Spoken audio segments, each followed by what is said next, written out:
এটা দেখবেন কি এখানে আমরা দেখি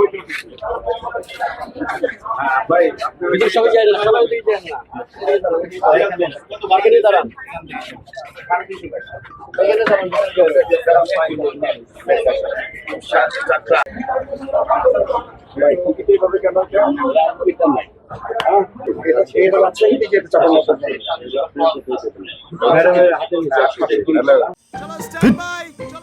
লাইফে কোনো কিছুর গ্যারান্টি নাই, তাই ইন্স্যুরেন্স করুন সিটি ব্যাংকে, কারণ ইন্স্যুরেন্স করলে সিটিতে সুরক্ষা পাবেন নিশ্চিন্তে। সম্মিলিত আমাদের ফেডারেশনের নেতা গত এসেছিলেন হুমায়ুন কবির ভাই, তো উনিও কালকে আমাদের পরিচালনা করে গেছেন।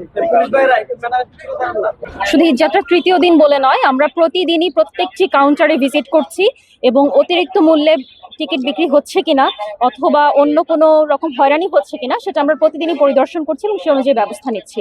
আজকে আমি তারই ধারাবাহিকতায় নবীনগর এবং বাইপাইল বাস স্ট্যান্ডের যে কাউন্টারগুলো সেখানে এসেছি এবং প্রত্যেকটি কাউন্টারের মূল্য তালিকা আছে কিনা, মূল্য তালিকা অনুযায়ী ভাড়া নেওয়া হচ্ছে কিনা এটা সবার কাছ থেকে জিজ্ঞেস করেছি এবং সে অনুযায়ী মিলিয়ে তাদের বিরুদ্ধে কোনো অভিযোগ পাওয়া যায়নি এখন পর্যন্ত।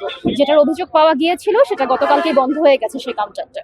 তার কাছে জিজ্ঞেস করাতে কেউ আমাদেরকে এখন পর্যন্ত এই যে কয়টি কাউন্টার আমি ঘুরেছি কেউই তাদের অতিরিক্ত ভাড়ার কথা আমাকে অভিযোগ করেনি। তো অভিযোগ করলে এবং সেই অভিযোগের সত্যতা পেলে অবশ্যই ব্যবস্থা গ্রহণ করা হবে। ব্যবস্থা নেবেন, মেসেজ কি দিবেন? আমরা এখানে মোবাইল কোর্ট করব, মামলা করব এবং তাদেরকে অর্থদণ্ড করা হবে।